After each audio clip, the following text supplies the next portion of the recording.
Hey guys, welcome back to today's video. Today is Monday, July 29th, 2024, and today we are going to be talking about a 2024 electoral prediction between Vice President Kamala Harris and Senator Mark Kelly, should she decide to choose him as her vice presidential running mate, against former President Donald Trump and, of course, Senator J.D. Vance, who Donald Trump chose to be his vice presidential choice roughly 2 weeks ago, right before the Republican National Convention.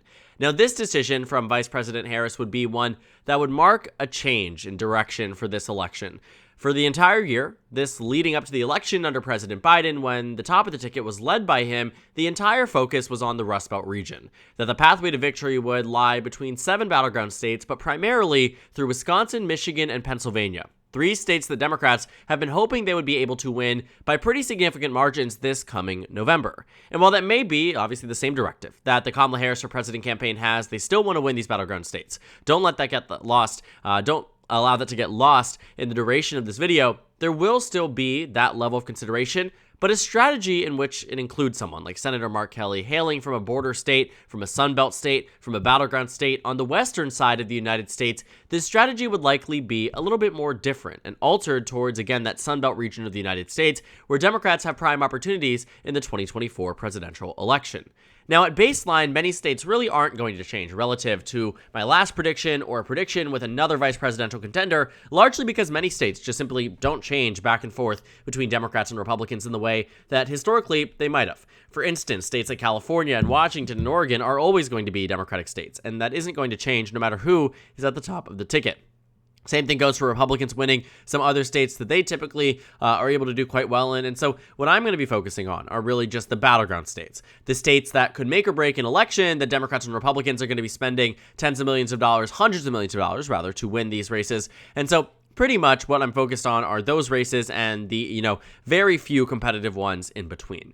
And so I've started off most of my videos recently with 232 toss-up electoral votes. What we do know, and I'm sure you've watched this if you've seen any of my videos or anything about elections, is that most of these states in the 232 aren't actually the most competitive. They just happen to be a little bit more competitive than some of these states that we don't consider to be swing states, right? A state like Montana or Washington isn't competitive, and so a state like Iowa and Ohio, although very much likely to go to former President Trump, are going to be closer and can be characterized right now not as toss-ups, but as likely states, and that's where we're really going to start off here. So Kamala Harris, Mark Kelly, I think brings a new level of dynamism to the ticket with them two together. They both come from the West Coast. It wouldn't be a balance in the traditional sense from what we've seen in terms of regional advantages. A lot of why we see Kamala Harris, really exciting for Democrats, why we see them very excited and enthusiastic about her, is because she inspires bases in a way that we haven't seen a mainstream candidate do since Barack Obama. And I think that's what Democrats are really hoping for. For the first time since Barack Obama, we have a person of color at the top of the ticket. For the first time since Hillary Clinton, we have a woman at the top of the ticket. And so we have compounding factors here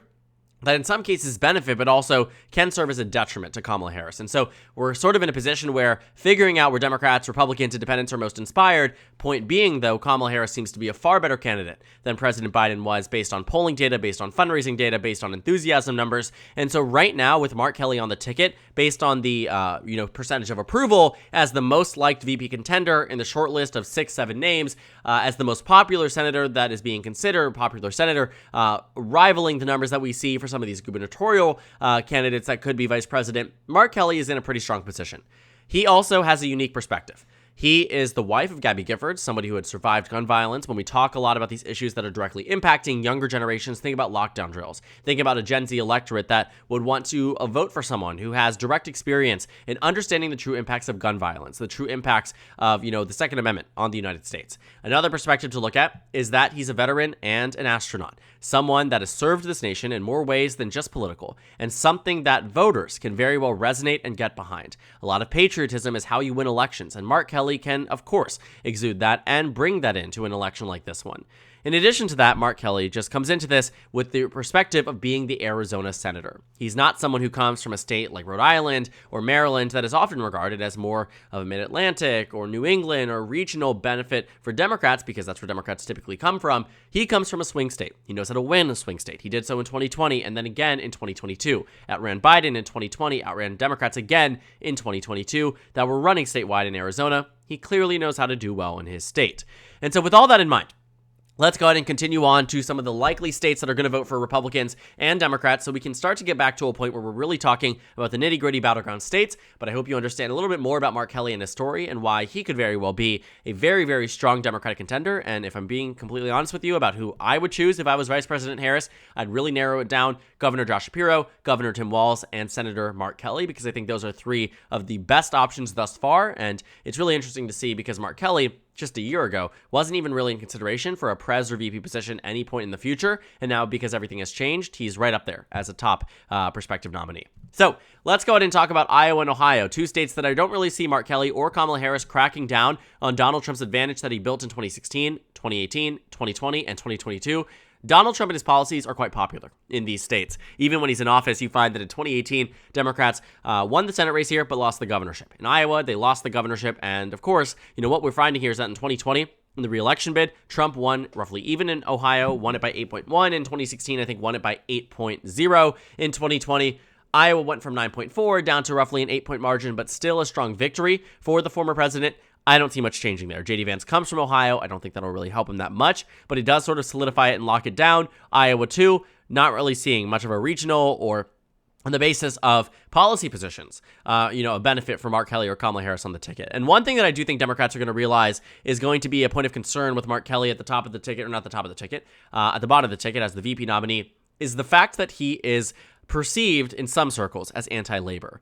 Votes that he has taken in the United States Senate aren't exactly the most popular in labor-intensive regions, union-intensive regions that you're talking about, the Rust Belt region, talking about areas of this country where unions are a very big deal in terms of endorsements, in terms of support, in terms of enthusiasm. The good news is he's not top of the ticket, right? When people have taken positions, it's very often that it is understood by voters that no matter what the vice presidential position is, they're probably going to fall in line to whoever is at the top of the ticket. As much as we would like to believe that a vice presidential role can temper or change the position of the president, in very few cases does that actually get expressed and perceived by the American public. In 2016, it was a pretty strong messaging ploy for Republicans to show Mike Pence as someone that could temper Donald Trump, could offer a presidential viewpoint and balance to Donald Trump. But for the large part, you saw that the support there for Donald Trump wasn't because of Mike Pence, but because of Donald Trump and the policies and the style of campaigning that he did. That was the true fact of it all. Same thing in 2020. President Biden, representing a new era of Democratic leadership as someone who had been in the United States Senate for 50 years, you also find that, this circumstance is a very similar one where, Kamala Harris was on that ticket in 2020, sure, brought a lot to the ticket, but was not seen as the driver of the seat besides a few conspiracy theories on Fox News, besides a few, questions of mental capacity for President Biden. I mean, those are the far and few extreme things that were said about the president of the United States. But beyond that, right, it wasn't largely associated with Vice President Harris. And so I think that's where you find Mark Kelly having some of these problems. I mentioned it because we were vaguely around the Rust Belt. I don't believe a lot of this will be as impactful, but I do think on the margins, it could make a difference. When it comes down to Kamala Harris and where she will have some states, she's going to do quite well in states like Minnesota and Virginia and Colorado and New Mexico.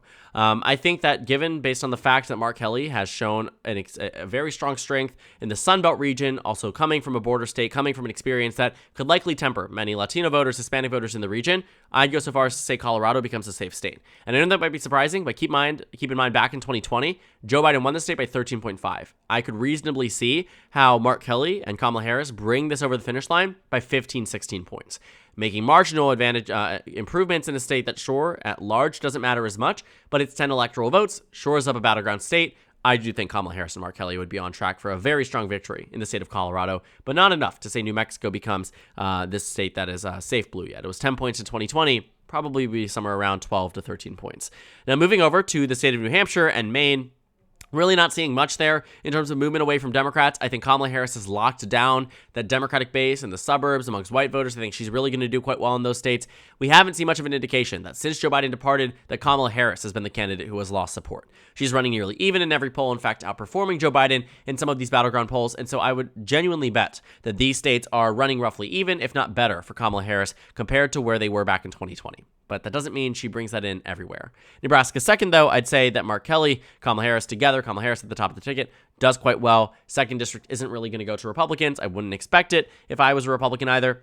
Here we are, sort of figuring out which states are going to be the most competitive. Regardless of who the nominee is, I honestly can say I do not believe Florida is going to narrow down more than being a likely red state. I am fully expecting Donald Trump to win by at least 6 points in this state. 2016 to 2020 was over a 2-point shift to the right. I can imagine with the influx of new Republican voters. I mean, some of these people who have moved into these, swing areas and swing districts have become far more conservative. And if you look at the 2022 numbers, that should really terrify Democrats, because if you look at these numbers, Miami-Dade County, red by nearly 10 points, right? Monroe County, very, very red. Broward County, 19-point advantage for the Democrats there. Look at it from 2020. That was an 11-point swing to the right. When you look at 2020, go down to Florida, look at Broward County, shift from 2016, 5 points to the right. Miami-Dade, 22 points to the right. So here we are. Looking at these states, looking at states like Florida, I really, really, really do not think that Democrats are going to win Florida, and I certainly don't think that, they're going to come close enough where it's narrower than 5 points. And so here we are. Florida, likely red state, brings Donald Trump to 178. And so that brings us to a round where we expect to see the likely red states. Maine second is expected to join the bunch. But for the remainder of these states, I would say they are all going to be decided by lean margins or less, which at face value seems like really good news for Kamala Harris, really good news for Kamala Harris and Mark Kelly, bad news for Donald Trump and J.D. Vance. And in a way, you'd be right? Looking at some of these states, it's easy to see a pathway to victory for the Democrats now that they have the advantage. But a very big state that we can fully expect to go to Donald Trump is the battleground state of Texas. I do think Kamala Harris will narrow up the state a little bit more. We found that her enthusiasm numbers and approval amongst Indian American voters, which are actually a surprisingly large voting bloc of the Asian American vote in the state of Texas, they really could drive out for Kamala Harris. We've seen that her approvals amongst different minority groups, when you break it down by subsections of minority groups, that is who she tends to perform the best amongst Asian American voters. In addition, you find that Kamala Harris also, has inspired Latino voters and black voters in a way that President Biden has not. The margins have persisted from the Biden campaign, but the enthusiasm and expectation and turnout has gone up tremendously. And so Texas, I think, although under Biden I expected it to shift to the right, I do believe, given its track record from 2012 of being Romney plus 16, 2016 being Trump plus 9, 2020 to being Trump plus 5.6, in 2024, I could very well imagine Texas being a state that's decided by 4 to 5 points, enough to make it a lean red state. I also think that Mark Kelly, again, sort of neutralizes a lot of the problems that Kamala Harris has on the issue of immigration, the southern border crisis, right? A lot of things that matter to people on the southern border, bordering Mexico, that is a big deal for voters. In the state of Texas, I do think Mark Kelly can provide some level of benefit there to narrow it down to being a lean red state. So that brings Donald Trump up to 219 electoral votes. Let's briefly talk about Arizona and Nevada, because I don't think it's actually too hard to imagine why Mark Kelly would do quite well in Arizona. For instance, in 2020, we saw Mark Kelly win the Senate race there against Martha McSally. It was a race Republicans currently held. This was the seat held by John McCain. Mark Kelly defeated Martha McSally 51.2 to 48.8. Why does that matter? On the presidential level, Joe Biden only won by 0.3. In the Senate race, Mark Kelly won by 2.4. 2 years later, went on to defeat the Trump-endorsed Blake Masters by roughly 5 points. Mark Kelly knows how to win his home state. Does it mean he wins it by a large amount? No. But he certainly carries Kamala Harris over the finish line, and you see anywhere from a 2 to 3 point victory. That's good for Kamala Harris, because the 11 electoral votes from Arizona can genuinely make or break an election. In 2020, if we saw states that were decided by a margin like Arizona, Georgia, Wisconsin, and Arizona, all states decided by less than 1 point, the only states decided by less than 1 point. If they were to shift 1 point to the right, Donald Trump would have been reelected. So any type of consolidation of support in Arizona is good news for Democrats. On the flip side, I also see how he could benefit Kamala Harris in Nevada, in the same reason why he provides a regional and electoral advantage in Colorado, New Mexico, Texas, Arizona. He also sees a benefit for the campaign in the state of Nevada. I already predicted Kamala Harris to win the state of Nevada by a tilt margin. But right now, I'd go so far as to say it becomes a lean Democratic state with Mark Kelly on the ballot, bringing Kamala Harris and Mark Kelly up to 243. But Donald Trump and J.D. Vance have a silver lining in that they will likely win North Carolina and Georgia as well. I don't really see much of an impact based on my Kamala Harris standalone prediction. If she wasn't winning North Carolina and Georgia, I don't imagine that Mark Kelly would be bringing her over the finish line. It's very possible, and I think we have yet to see any numbers of him adding much to the ticket outside of the southwestern region of the United States, but I do think I do think it's very winnable. That's why it's tilt red states, but it does right now at default seem to lie in the Donald Trump JD Vance column. Now for Wisconsin, Michigan, and Pennsylvania, I'm going to kick this off by saying a state that was decided by less than a point for Joe Biden. I don't know if Mark Kelly and Kamala Harris, are going to be the ticket that wins Wisconsin. I think with someone like Governor Tim Walz and Governor Josh Shapiro, a regional advantage here really matters. Midwesterns love Midwesterns, and in a way, Pennsylvania sure is not considered to be truly Midwest. But in terms of what matters to voters in the Rust Belt, labor unions, what matters to the automotive industry, a lot of these similar issues and similar considerations and concerns that voters have in Pennsylvania, they have in Wisconsin. They have in Minnesota, they have in Wisconsin. They have in Minnesota, they have in Michigan and Pennsylvania, right? And so you start to see why that matters a lot too.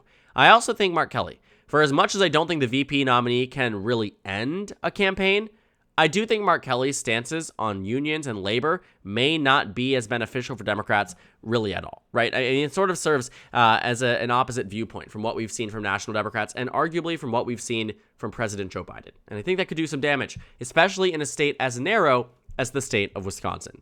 But I wouldn't go so far as to say that it makes a difference into a point where Kamala Harris and Mark Kelly lose the state of Michigan. I think Michigan could go to Kamala Harris. By a lean margin, sure, and I think it would be pretty narrow, but I think she's able to win back, again, core constituencies of the Democratic electorate the Democrats haven't always been able to do phenomenally with, and Joe Biden was not on track to do amazingly with. And so Michigan right now, I'd say, is a lean blue state. Kamala Harris, Mark Kelly win it. I think she wins it with Josh Shapiro. I think she wins it on her own. It will be close. It will be roughly similar to what we saw in 2020, but she can win it. And with that, it all comes down to the state of Pennsylvania. I think Mark Kelly would have a very marginal impact on the state of Pennsylvania. And with that being said, because I do believe Kamala Harris could win this election on her own, I give her the narrowest of margins of victories in the state of Pennsylvania, bringing the number to 277 to Donald Trump's 261. A lot of these maps have become very interesting and a little bit closer than I think Democrats would hope for, especially now that they've raised $200 million, have thousands of new volunteers and millions of new people interested in the campaign. Sure, I could reasonably understand why that might make people sort of second guess all this momentum and all this enthusiasm. But elections are not easily won, and Kamala Harris knows that. This election is going to be exceptionally close. And quite frankly, she has some of the best choices for vice president that anyone could reasonably ask for, Mark Kelly included. So my final map here, Kamala Harris, Mark Kelly, 277, Donald Trump, JD Vance, 261. It's a victory for the Democrats. So thank you guys so much for watching this video. Make sure to comment down suggestions below. Subscribe on the left if you haven't already, and check out the Instagram and Twitter. At the top left of the screen, there's also a Discord server for you to go ahead and join. On the screen, there's a video you can watch, and then a playlist for my 2024 presidential election analysis videos. Again, thank you guys so much for watching, and I will see you all tomorrow.